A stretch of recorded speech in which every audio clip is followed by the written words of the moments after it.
સૌ વાલા મિત્રોને મારા જય સિયારામ। હું દુષ્યંત પાઠક શ્રી હનુમાનજી દાદાની અસીમ અસીમ કૃપાથી આપની સેવામાં ફરી એકવાર હાજર છું।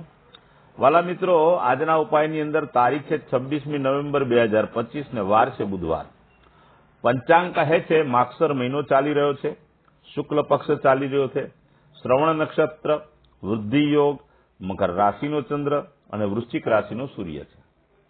અશુભ સમયની જો વાત કરીશ તો યમઘંટ સવારે 8:10 થી 9:32 સુધી છે અને રાહુકાળ બપોરે 12:14 થી 1:35 સુધી છે। આ બંને અશુભ સમય કહેવાય। અશુભ સમયમાં કોઈ શુભ કાર્ય, શુભ યાત્રા ન થાય। વાલા મિત્રો, આ દિવસે અભિજીત મુહૂર્ત પણ અશુભ સમયમાં છે, એટલે અભિજીત મુહૂર્ત પણ અશુભ જ છે, તો એ સમયની અંદર આપણાથી કોઈ શુભ કાર્ય ન થાય। સારું કાર્ય કરવા માટે, શુભ યાત્રાની શરૂઆત કરવા માટે સારું ચોગડિયું તો સારું મુહૂર્ત લેજો। તો આ હતી પંચાંગની વાત। વાલા મિત્રો, હવે આજનો ઉપાય। આજના ઉપાયની અંદર વહેલી સવારે સ્નાન કરવા બેસો, નાહવા બેસો ત્યારે નાહવાના પાણીની અંદર 4 ચમચી જેટલું ગુલાબજળ પધરાવવાનું છે। ગુલાબજળ 1 ચમચી હળદર પધરાવી દેવાની છે। બધું મિક્સ કરી અને તે પાણીથી નાહવાનું છે। વાલા મિત્રો, સાદું પાણી અથવા સાબુ શેમ્પૂનો પણ ઉપયોગ થઈ શકે। ત્યાર પછી સ્નાન થઈ જાય પછી કપડા વસ્ત્ર પહેરી લો, ત્યાર પછી એક સફેદ કાગળની અંદર 1 ચમચી જેટલા લીલા મગ લેવાના, પડીકી વારવાની, પોતાના પોકેટમાં 24 કલાક માટે રાખવાની। બીજા દિવસે વહેલી સવારે કોઈ પણ પીપળાના ઝાડના મૂળમાં અથવા દેવ મંદિરે જઈને મૂકી આવવાની। બીજું કાર્ય એ છે ગણપતિ દાદાના મંદિરે જવાનું, દરોને ગોળ અર્પણ કરવાનો છે। ઓમ ગમ ગણપતે નમઃ આ મંત્ર યથાશક્તિ બોલવાનો છે। સંધ્યાકાળ થાય ત્યારે શ્રી હનુમાનજી દાદાને એક હનુમાન ચાલીસા અને કાગભૂષણની રામાયણજીનો પાઠ પશ્ચિમ દિશામાં મુખ રાખીને અર્પણ કરવાનો। રાત્રે સૂતા પહેલા પોતાની જ પથારીમાં બેસવાનું, પલાઠી વાળવાની। ઓમ કૃષ્ણાય વાસુદેવાય હરે પરમાત્મને પ્રણત ક્લેશ નાશાય ગોવિંદાય નમો નમઃ આ મંત્ર યથાશક્તિ જપવાનો છે। આ હતો આજનો ઉપાય।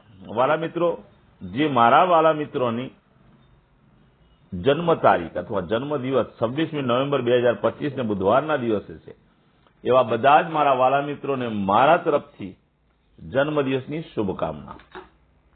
મેં કહ્યું તે પ્રમાણે સ્નાન કરવાનું, મેં કહ્યું તે પ્રમાણે ગણપતિ દાદાના મંદિરે જવાનું, દરોને ગોળ અર્પણ કરવાનું, સાથે સાથે 3 લીલા ફળ લઈને જવાનું। શ્રી ગણપતિ દાદા આગળ એ લીલા ફળ મૂકી દેવાના છે, પગે લાગવાનું છે અને ત્યાર પછી તમારે બીજું એક કામ કરવાનું છે।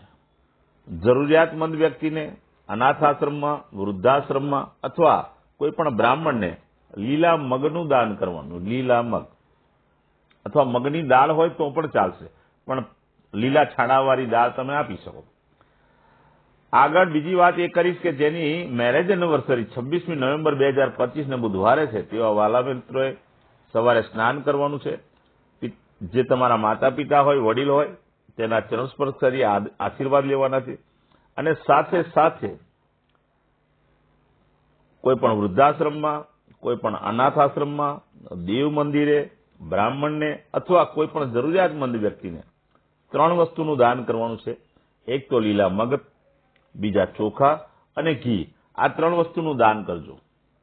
તમારું આખું વર્ષ પતિ અને પત્નીનું બહુ સુંદર રીતે પસાર થશે।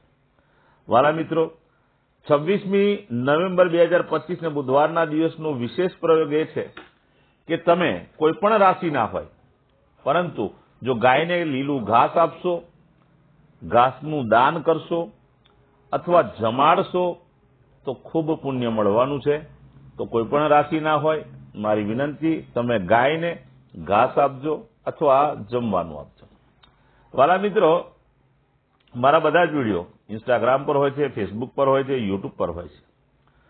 આ વિડીયો જોવાનો રહી જાય તો તમે દુષ્યંત પાઠક મારી ચેનલનું નામ છે, ત્યાંથી સર્ચ કરજો, વિડીયો લઈ લેજો અને નિરંતર પ્રયોગ કરજો। મારા બધા જ ઉપાયો જે હું રોજ આપી રહ્યો છું એ તમે સતત કરતા જશો તો તમારા ગ્રહો બેલેન્સ થશે જ અને તમારા જીવનમાંથી દુઃખ, પીડા, ચિંતા અને ટેન્શન બધું દૂર થશે। બીજું, મારા વિડીયો તમને ગમતા હોય તો એક પ્રાર્થના કરું છું, કોઈ જરૂરિયાતમંદ સુધી આ વિડીયો પહોંચે તે માટે મારા વિડીયોને અવશ્ય શેર કરો. બસ એ જ મારી પ્રાર્થના છે, એ જ મારી લાગણી છે. તો વાલા મિત્રો, નવા વિડીયોમાં ફરીથી મળીશું. આપ સૌને મારા જય સિયારામ.